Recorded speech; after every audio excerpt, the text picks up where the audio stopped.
Welcome, everyone, to the latest Detroit Lions Lone Wolves podcast. I'm the Doc, John McEwen, joining me, my guy, Christian Boer. We're going to break down a lot of interesting topics on this week's episode. The weekend definitely had a lot of interesting Detroit Lions nuggets. We had a chance last week. Reporters went out to the Allen Park Performance Center and talked to offensive and defensive coaches. Lots to break down, lots to look at regarding the Detroit Lions. They're currently in the midst of their offseason workouts. This week, we'll have a chance to talk to some players, hopefully some vets, to kind of get a sense of where they're at. So make sure you stay tuned to Detroit Lions on SI for all your videos, analysis, daily news updates regarding your Detroit Lions. Always look forward to. And we're going to still have podcasts, even when the NFL world shuts down in middle of June. We're going to have all our previews, have all our breakdowns. Listen, I enjoy talking to Christian, talking football with my guy as we break down everything going on with the Detroit Lions, so much in regards to things that are going on the field and away from the field. And something that was real interesting that came up, Christian, was the fact that, look, first and foremost, we want to preface it that these off-season workouts are voluntary. There are certain portions that players can choose to attend and choose not to attend.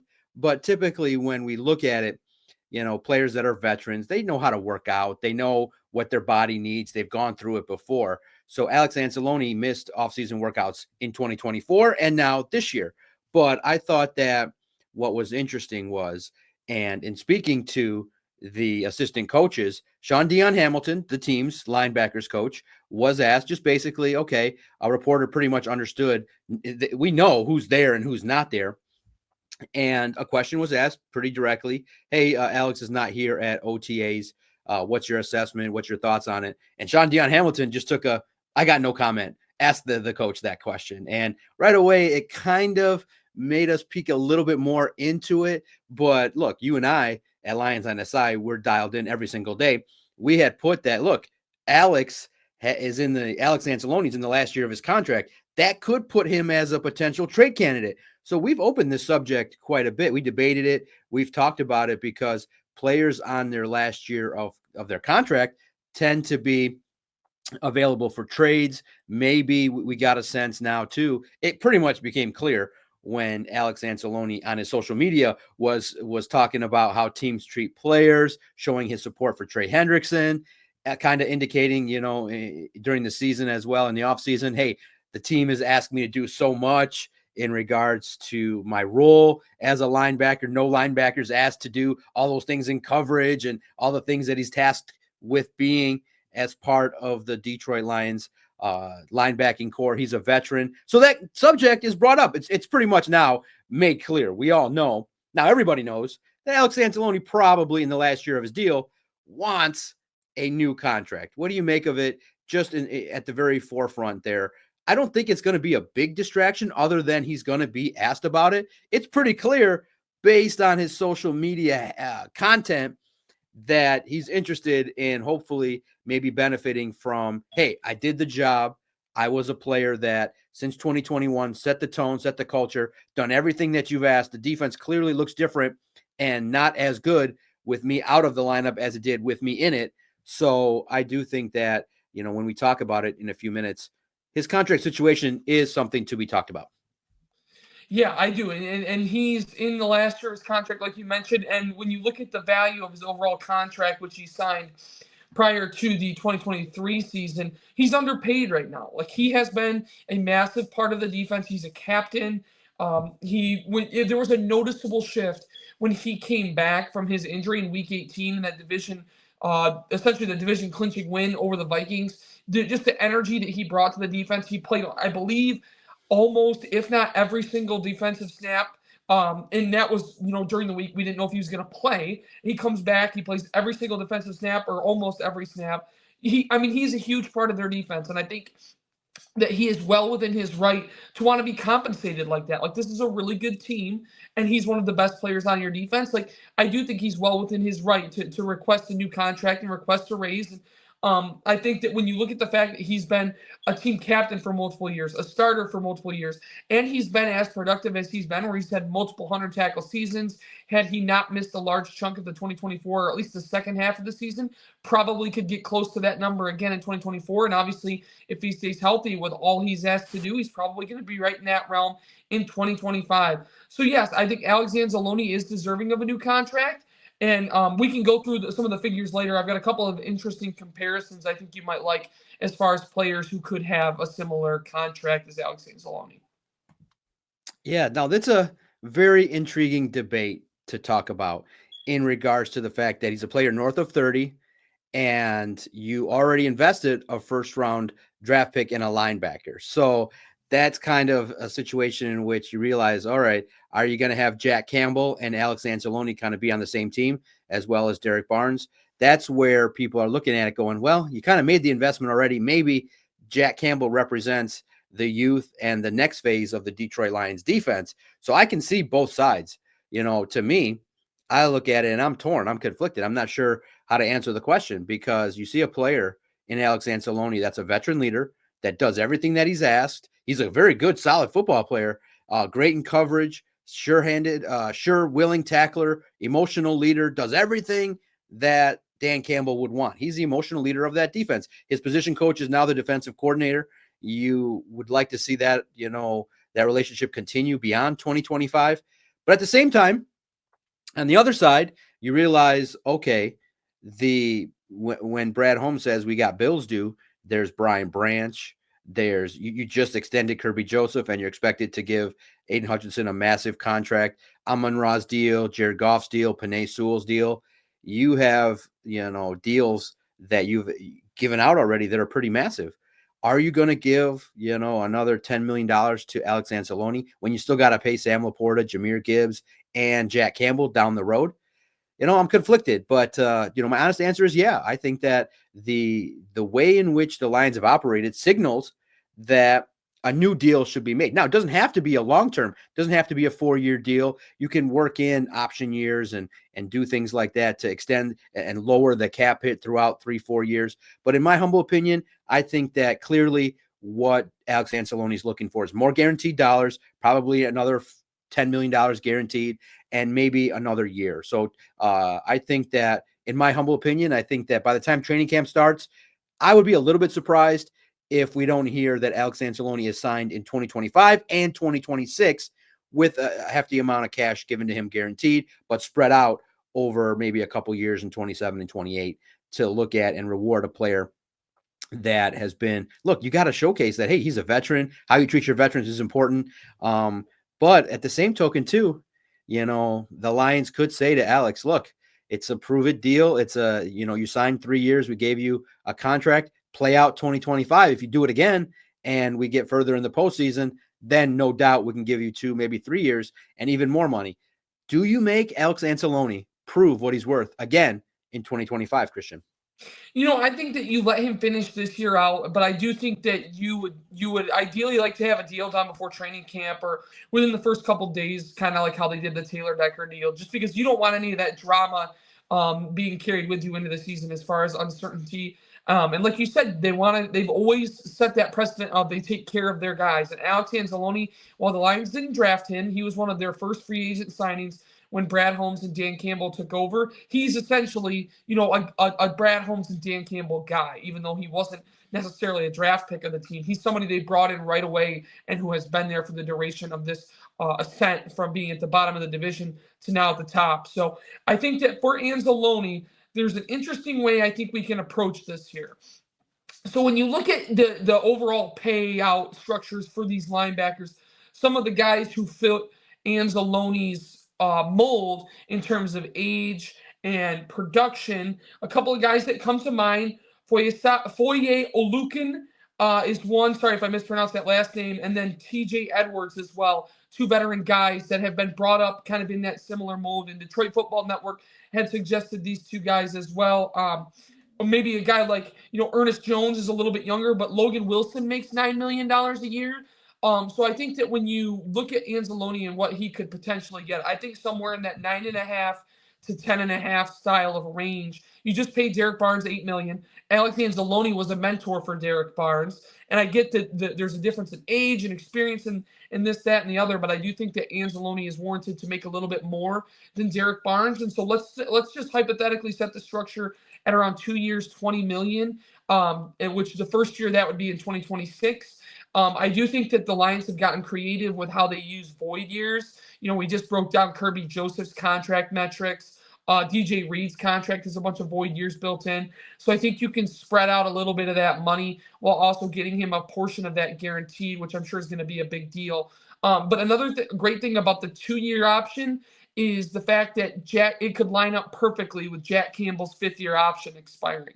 So Jack Campbell's heading into year 3, so he's got 2 more years plus the 5th-year option on his rookie deal. If you sign Alex Anzalone to a 2-year extension that would take effect next season, they both have 3 years on their current team control deals starting with this season. So then when Jack Campbell, assuming the Lions pick up his option, which again, when I'm looking at the 5th-year projections just from this year for the 2022 class, I'm not certain. I mean, you're talking about a linebacker potentially getting $13.4 million. Like, I don't know that I'm ready to go there with Jack Campbell yet. So that's something we'll have to monitor as well. But I do think that lining up the end with Anzalone's extension with the end of Campbell's rookie deal could be very beneficial for the Lions, because then you can pay one of the two to help lead your defense going forward. And if Alex Anzalone's still doing it at 32, 33 years old and he's showing no signs of slowing down, then maybe you have to start to think about whether or not you want to keep Jack Campbell around long term if you can only pay one of these guys. But I think that's just one way to approach it. Obviously, like we've talked about, Anzalone more than deserving of a new deal. But I just think that if you can structure it somehow to get it to line up with him and Campbell both exiting team control at the same time, and then you pick the best one, I think that might be the way to go.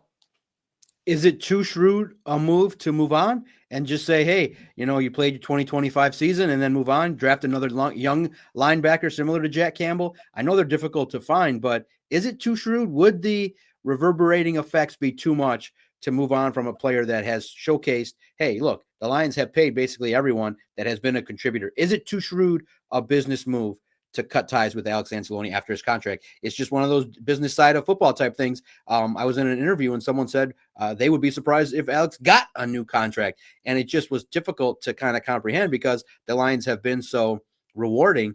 But you look at the business side of football. Is Alex Anzalone potentially a victim of the business side of football? Is it too shrewd? Does that send a bad message regarding how you treat your vets when they turn 30 and they're still productive and you move on? It would be surprising. I would be surprised if that were the case, if they traded him or if they played out this next year and didn't really give him the opportunity to get a new deal, or maybe their offer is kind of lowballing him. Like, I would be surprised if they did that, just because of how important he's been and the way the Lions have spoken outwardly about his impact. Both Brad Holmes and Dan Campbell and Kelvin Shepard, all these guys hold him in such high regard that I would be very, very surprised if that was how things played out. Now, I don't necessarily think it's out of the realm of possibility. I'm just saying that I personally would be surprised if that were the case, just because that's not how the Lions have really set the precedent for themselves throughout the early years of this Holmes and Campbell era, with how they've approached contracts, both with their draft picks as well as guys who they feel to be core pieces to the organization moving forward. And I think that with Anzalone being a multi-year captain and one of the best performing defenders on that defense, I would be surprised if that's how they operated with it. No doubt. And I look at it and it's very interesting to see how the Lions are going to progress with Alex Anzalone. Something to monitor, his social media and how the Lions handle what is going to happen here in the next few months. So now moving forward, people are looking at and reviewing. They spent the past 5 days really kind of breaking down the schedule, looking at the Detroit Lions and what how their role is, what they look like as a team now, what their schedule looks like, and how that factors into the potential success of the team. Many people are looking at that tough stretch after the bye week, looking at the end of the year. Really to start the subject and the topic, most people understand that road schedule is historically hard. It's tough. You're playing over 500 teams. I love and respect the fans that are like, Doc, calm down, relax. The team went 8-0 on the road last year. They're road warriors. But I push back a little bit and say, yeah, they weren't playing Joe Burrow, Lamar Jackson, and Patrick Mahomes, and they weren't playing them in primetime on the road.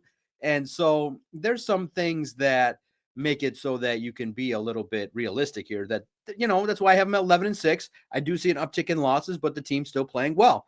But some people, are looking at the division and wondering, is it time now for a seismic shift? Could the rival Bears, Packers, Vikings step up? But one former Packers linebacker went on a great popular podcast and said, no, pump the brakes. Everyone that's hating, calm down. The Detroit Lions are still the kings of the North. They run the division, and he had them winning the NFC North in 2025. What did you make of Clay Matthews and what he said on the Bussin' with the Boys podcast? Yeah, I mean, this is a little surprising to see a Packer who made a living for, I believe, 10 seasons just going after teams like the Lions and the NFC North, and was a very good player in his time, go out and say, hey, we're going to pick the Lions to win the division here. And I think that that's part of, his journey from being a competitor to now being on the broadcasting and media side of things, where he sees it a little bit more neutrally as an observer, as opposed to being a competitor in between the lines and just trying to go out there and get the opponent. So, Clay Matthews sees the Lions. And I think the argument that he made with the Lions having that it factor and that somebody's got to go out and dethrone them, I think that's a really testament to his competitive mindset, because, you've got the other hosts kind of giving him, the Bears or the Packers. But he's like, yeah, but somebody's got to dethrone the Lions. And that's not an exact quote, but the way he put it was, the Lions have the mantle right now. They have the trophy. They're two-time defending champions. Somebody has to beat them and take it from them. And when you look at the Lions roster, that's a good argument, because they do have a lot of those key pieces coming back. And obviously, there's some areas like the secondary where they're going to need to be marginally better, is particularly at the cornerback position, but they address that. If they find the edge rusher, then that's another big step they'll take. So we'll see. I think that the Lions are still in a very good spot. Their roster is still very good. And, Clay Matthews sees it very neutrally now, as a former Packer. And I think that was a really interesting observation from him. I also had some good things to say about the Vikings and the Bears, and the Packers, but right now his top dog is the Detroit Lions. Who's the biggest threat to the Detroit Lions? Now that you've had a chance to look at all the schedules, I think the Vikings have an opportunity with home games at the end of the year to maybe do some things as well. The Packers are the team that most people think are a team that is a little bit more poised and ready to handle the Detroit Lions. What say you? Right. So my prediction comes down to the quarterback situation in Minnesota, because I think that Minnesota and Green Bay right now as challengers to the Lions are 1A and 1B. But if Minnesota has it, and J.J. McCarthy, and I did like McCarthy coming out of the pre-draft process last season in the draft, I think that if he is who they hope he is, and the scheme is set up for him to succeed, I mean, look what they did with Sam Darnold last year. Like, if J.J. McCarthy figures it out and is that guy, it's going to be Minnesota, because he has a ton of playmakers around him, and they essentially redid the trenches on both sides of the ball. They brought in Jonathan Allen. They brought in Ryan Kelly as the center from Indianapolis. Like, there's guys on both sides of the ball now where they are essentially building their team to run the ball and stop the run. And when the Lions' trademark is their ability to run the ball, that is a little bit of a cause for concern. I still think Green Bay's got the weapons. I'm not as high on Jordan Love. He's making a lot of money, but there are playmakers around him, and Josh Jacobs is one of the best running backs in football, so they're going to be tough to beat. And then the Bears are the big wild card. How big of an impact will Ben Johnson have on Caleb Williams right away? How do they start this year? Because if it doesn't start well, then there could be some turmoil late in the year. Who knows? But I think that if they start the season well, they're going to be right in the mix. But directly right now, as it stands on Monday, May 19th, my pick is the Minnesota Vikings. Oh, okay. Very much so. I look at it like the division is, again, poised to be historically tough. You start the year with the division, you end the year with the division. One last thought here on the schedule. Vito took a look at Lions on SI, and many people are asking, do the Lions have rivals? Because of the fast nature of turnovers in terms of the roster, people are wondering, do the Lions actually have somebody that you hate or have disdain for? And I do think they do. I do believe that the Detroit Lions have rivals. and he ranked them. I rank them a little bit differently. Go check out Vito's rankings at Lions on SI. He has the Packers being the Lions' biggest rival. To me, I think the Bears right now are the Lions' biggest rival. Fans are, anytime you bring up Ben Johnson, there's disgust, there's frustration. We want to see the Lions destroy the Chicago Bears. People want to see the Bears fall on their face. We all took glee in reading that Caleb Williams and his family were just trying to find any kind of way to get out of Chicago, the place where quarterbacks go to die. Now, that's really, relatively speaking, to the Eberflus era and what was going on there. Now, Ben Johnson's tasked with kind of reshaping the culture and changing. But I do think the Bears right now are the Lions' biggest rival. But I also want to see the Lions really get revenge on the Commanders for what they did to the Lions in eliminating them. The Eagles, the supremacy of the NFC is at stake when the two face off at Lincoln Financial Field. I do think that game is going to be marquee, hyped up to a degree. At the same time, too, there's also a rivalry with the Rams because of Matthew Stafford, the Lions being, quite successful against the Rams in the postseason and to start the year in 2024. Many people like seeing Matthew Stafford struggle. They like to see the Rams. And because of the fact also, too, that Brad Holmes came from the Rams organization, I do think there's a growing rivalry there. The Lions are going to this year travel to SoFi, whereas the last couple of meetings have taken place at Ford Field. So the Lions have rivals. I think that there's games that are going to draw a lot of attention and be quite popular. Who do you think is the Lions' biggest rival? Well, I think that all those answers that you laid out are good. When I was growing up, obviously grew up in Michigan, grew up watching the Lions. The first team that was really installed to me as the Lions rival was the Green Bay Packers. That's kind of how I was raised, was the Packers are the number one rivals. But let me try to pitch you on the Vikings for a second here, because Minnesota and the Lions have played in a ton of consequential games, particularly over the last 3 years, really since Kevin O'Connell and Dan Campbell have started going at it. I mean, look back at some of the history. That I believe it was week 15 in the 2022 season when the Lions were on that win streak, and they ended up finishing the year with a winning record. When you look at how that game played out, the Vikings were coming to Detroit to try and win the division. The Lions beat them. Minnesota ends up winning the division, but the Lions didn't let it happen on their home turf. And that was kind of the start of it. You move into 2023. Where did the Lions clinch the division title? In Minnesota.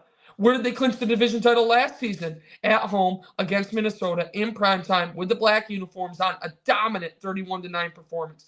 And the Minnesota Vikings have the star power, right? They have the Justin Jefferson, who's always a tough cover for the Lions defense, who's given them a bunch of trouble during his career. They have Jordan Addison. They have former Lion, TJ Hawkinson, who after he was traded made those comments about, well, now I'm finally going to get a chance to go win some games, right? Or something to that extent after he got traded in 2022.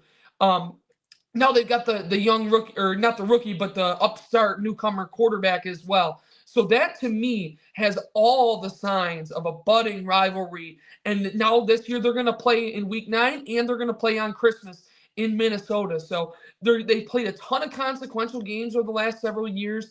And now they're going to have the opportunity to likely play a couple more. That week 17 game on Christmas could be for the division. Who knows? And if that's the case, we'll be having the same conversation. But I like Minnesota as the best NFC North division rival for the Lions. And I think right now the Lions are in prime position to take them down for the division title.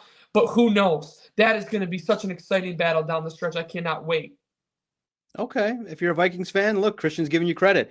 I dismiss it. I don't think they're big enough. Not on the big stage. Not big enough to be relevant, to be even on Vito's list, I think, or if they are, they're way down there behind the Rams, the Commanders, the Bears, the Packers. So Christian has the Vikings.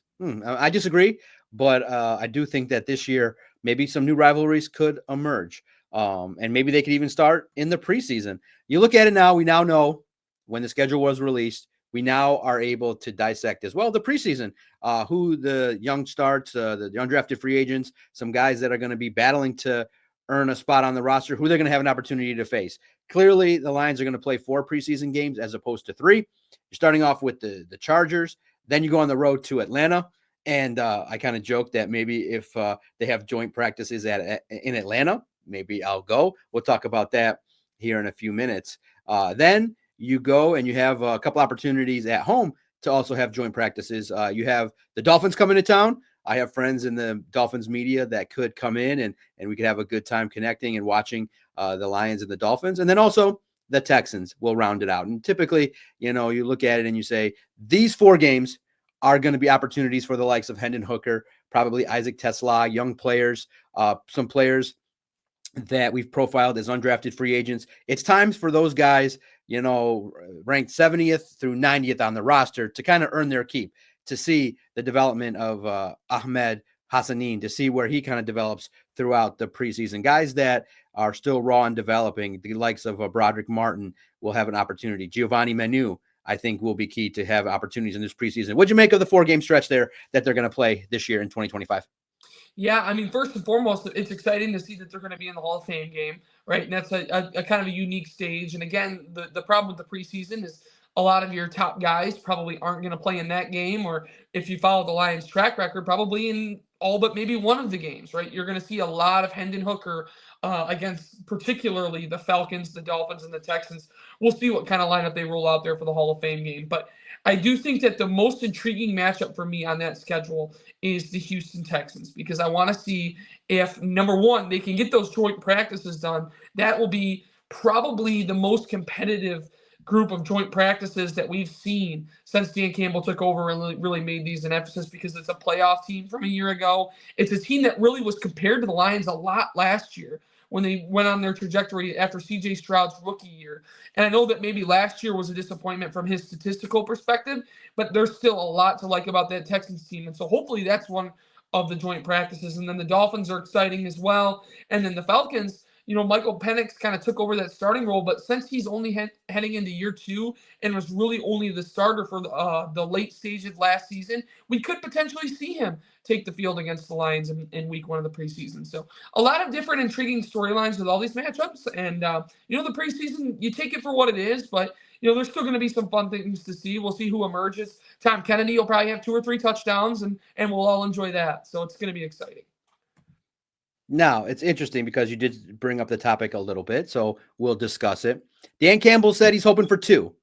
So to me, in our story at Lions NSI, if they don't want to travel, because they did the travel thing last year with the Giants, I had an opportunity to go out to New Jersey and watch the Lions practice against the Giants. Got to see some physicality. I thought it was an experience that was well worth it to go out to joint practices to see. I got the chance to catch up with Brian Daboll a little bit one-on-one. It was nice. It was a nice opportunity in a little bit more of an intimate setting to kind of talk to the football world as they kind of like joint practices and they descend on teams' practice facilities. But Dan Campbell said he's hoping for 2. If the team is able to get 2 joint practices, it might lend toward them staying at home and having the 2 joint practices in back-to-back weeks against the Dolphins and Texans, and you would get your wish. But I'm looking at it like, if you really want to get some good practice against a team that's kind of an upstart and you get an opportunity to kind of really practice against upper echelon quarterback that's growing, that has a chance to maybe teach your secondary some things and to learn some things. Christian, what do you think about sending the DOC to Atlanta? I think going to Atlanta and having a joint practice the next week against the Dolphins, I think makes a lot of sense, because you also there's some talent on that Falcons team. I think that's a test for your defense. And also, too, I'm going to be honest, okay?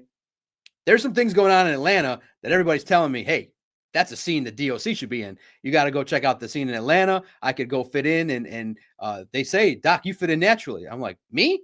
In Atlanta? I don't see the fit just yet based on certain things, but they're like, okay, I trust my friend. They say you in Atlanta would fit just perfectly. I'm like, okay, maybe I'll take that trip. Maybe I'll take you with me, and we'll go dine at the fine establishments, get some Magic City wings or some things like that. We'll go have a good time covering the Detroit Lions on the field and having some fun with the burgeoning great scene that's in Atlanta. So to me, personal reasons too. I've been through Atlanta for a couple of, road trips and stuff, but never really stopped for. I know they got a great baseball card shop collection. My nephew would love that too if I take him as well. So I'm kind of looking at the personal side as well. But which 2 teams do you think, football wise, maybe even if you want to go somewhere, maybe I'll send you, see if you can battle Atlanta by yourself. We'll see how it all plays out. But which teams do you think, if it's 2, could the Lions hold joint practices with? I thought naturally, most realistically, it's the 2 home games at the end. But if I could send a message out there are ties that Brad Holmes has to Atlanta. He could be working the phones. Lions in Atlanta for joint practices. Listen, I typically don't like road trips, but I'd have a smile on my face if it happened. So I'm curious about the potential logistics of doing joint practices with the Chargers prior to the Hall of Fame game.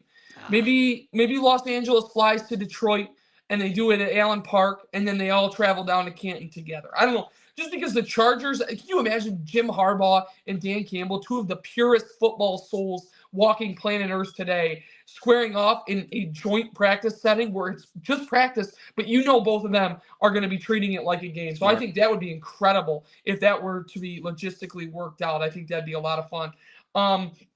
I also, like I mentioned earlier, I want the Texans. That would be another good one. And then I'd be really interested to see Miami just because of all the speed they have on their offense. I think that'd be a real challenge for the Detroit Lions defense. How do we adapt to covering up all this speed? Like their mold is very unique in that they don't necessarily have the big physical wideouts, but they've got the small, fast ones. And Tyreek Hill is one of the fastest in the game. Jalen Waddle is really, really good. Devon A-Chain out of the backfield, really, really good. And then you've got Tua delivering the ball to all those guys. So I think from a defensive perspective, you'd be challenged a lot by that Miami offense in a practice setting. And then Houston with their big physical wide receivers and C.J. Stroud and their defense, like I think that to me would be a blast. So if I had to pick two, I would love to see them be able to work it out with the Chargers somehow and the Texans. But then I think Miami is kind of my secondary option. I'm not sold on Atlanta.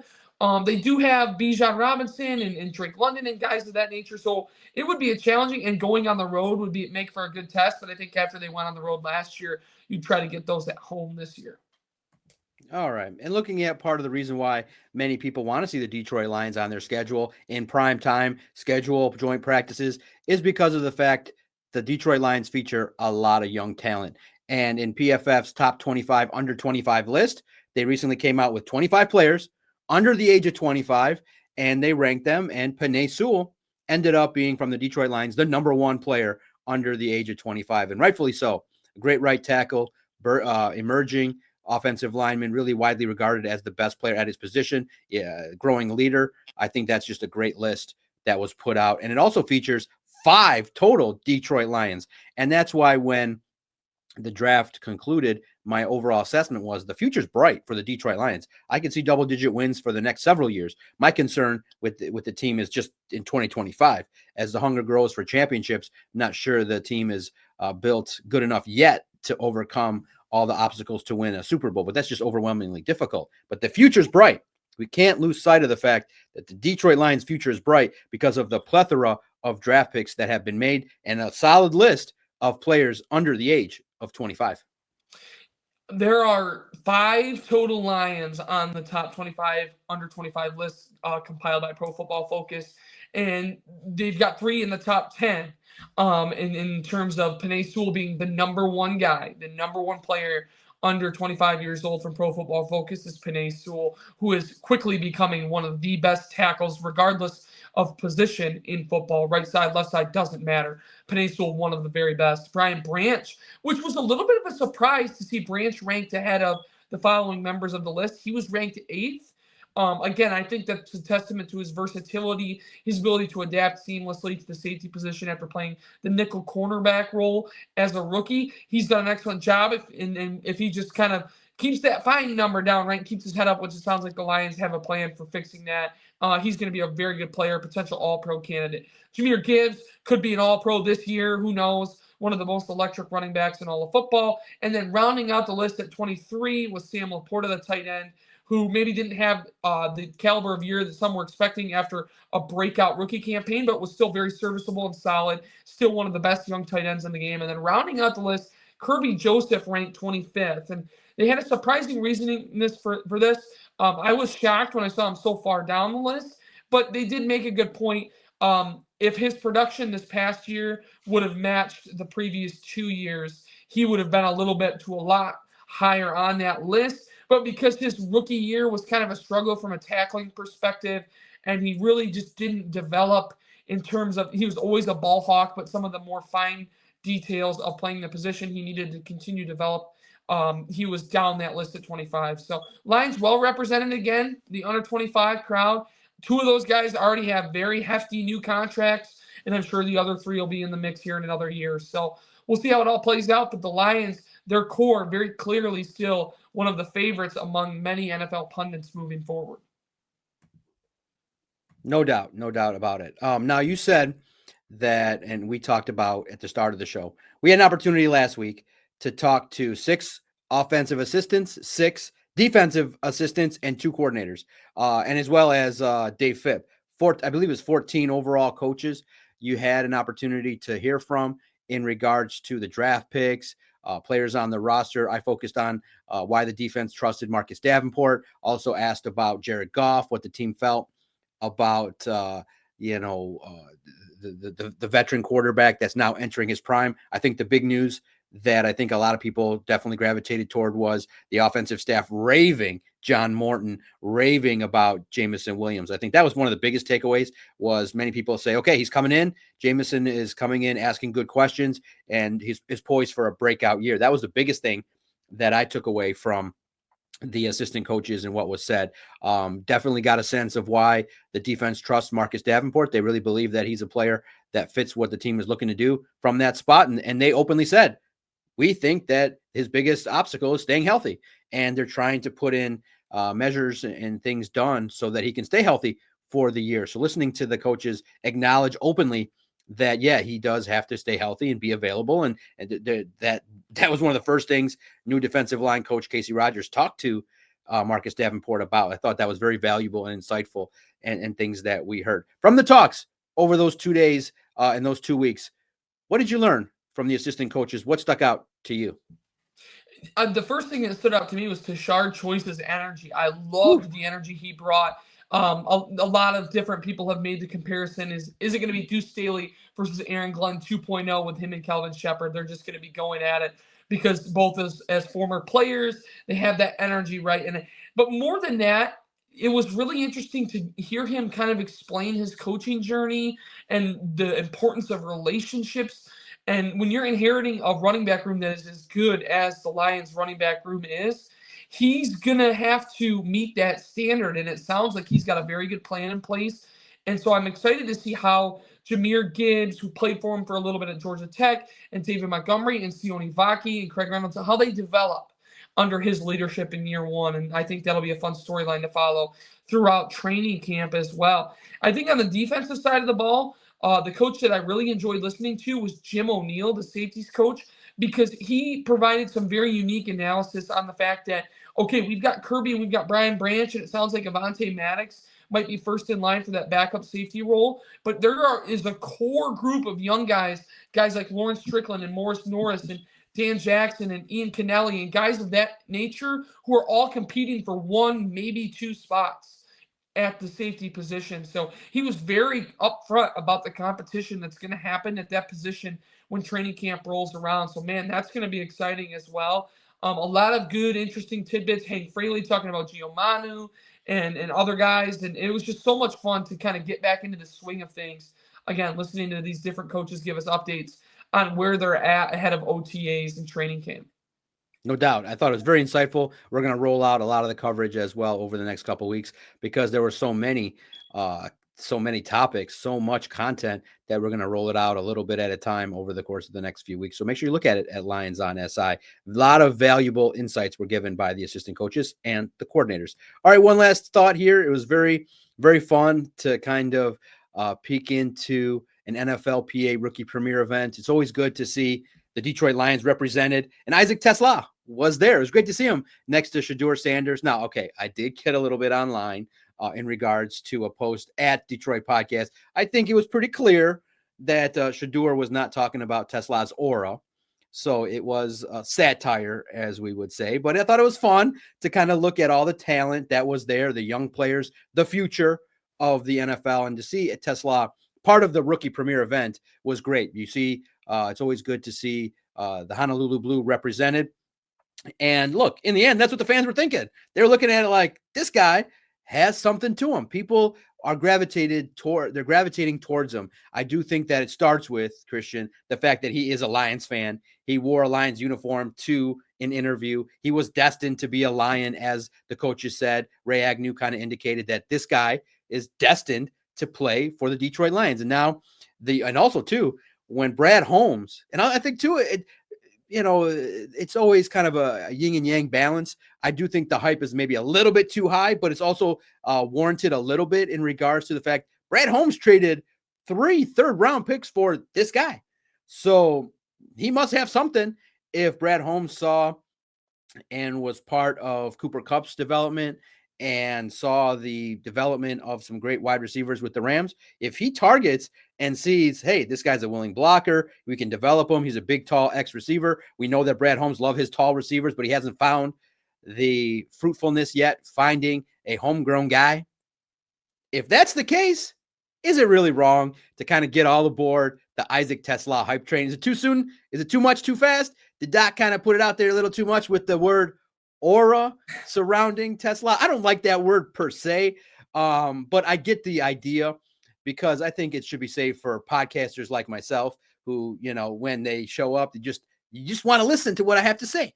And I'm not afraid to say it. So I'm not going to use the word aura, but there is intrigue. I think it's a better word. There's something you want to pay attention to. You want to lock eyes on this big, tall wide receiver that potentially could be the future offensive threat with the Detroit Lions. Some JMO TeSlaa action could be down the road in a couple of years. What'd you make of all the early hype surrounding Mr. Isaac TeSlaa? There's people talking about him. He is buzzworthy.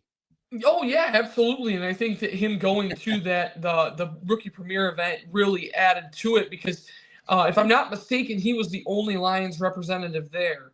And, obviously you get all the big hot shot top picks in there. And then here's our wide receiver, which I know that a lot of the trading card and things of that nature community is targeted at skill position players. And so it wasn't necessarily surprising, but, there is a lot to him. There is a lot to him in terms of backstory with his Lions fandom growing up. Obviously you have the added intrigue of that when he wears a Lions jersey to the team visit, and then the fact that Brad Holmes made such a big swing to go up and get him up 32 spots in the 3rd round. So there's going to be expectations that he sees and that he feels early on in his career. But it appears as though there's a confidence about him. I don't know. That's just kind of the vibe I get, is that he's confident. He's going to be ready to go. The Lions may ask him to do some new things in terms of being more on the outside than in the slot, but he appears up for the challenge. And I think that's the biggest thing, is that he's willing to learn right away. And from that, anything you get as a rookie, I think, is a bonus, because you've already got Amon-Ra St. Brown, J-Mo, and then Tim Patrick and Khalif Raymond as kind of your veteran backups. So, yeah, I mean, like I said, my expectations for him are very modest for year one, but the overall career arc, because the Lions moved up so much to get him, there's going to be expectations. They're going to be heavy expectations, and he's going to have to perform. And I think that right now, initially, it looks like they're going to force feed him in the preseason. They're going to get him a lot of opportunities to get him ready to go for the regular season when that starts. So we'll see how it plays out. But again, Isaac TeSlaa, I like the pick when it happened. I still like the pick. I'm eager to see how it plays out. Nice. Yeah, the man with the growing aura at the Lone Wolves podcast, Christian, says modest expectations, but pay attention to the 3rd round pick as the Detroit Lions develop him over the course of the 2025 season. Thank you guys for your continued support. Thank you for listening to the Lone Wolves podcast. I appreciate the very kind messages you've been leaving on YouTube and Facebook and on X, Twitter as well. We appreciate the growing support as our Lions on SI YouTube page continues to grow. Your support of visiting the site when the schedule comes out meant the world to us, for you guys to blow up our site and check out the game-by-game predictions and to be engaged in the Detroit Lions, and everything that they do, even in the offseason. Means a lot to us as we continue to broadcast, do videos, add new digital content out there on Lions on SI. Check it out. I really do believe it's the best video player out there, relevant, fresh, updated daily Detroit Lions videos, analysis, and talks from inside Allen Park. When you hear those clips with my name in it, it's coming from myself as well, clipping it and putting it out there for you guys to digest and for you guys to receive it well and to support the Lone Wolves podcast in our early first 100 episodes has been great. And we're very appreciative as we continue to grow, continue to do more in the week. We'll have guests, we'll have continued analysis and entertainment for the great Detroit Lions community. Thanks, Christian, for your time this week. Look forward to firing it up when we can again on the latest Detroit Lions Lone Wolves podcast.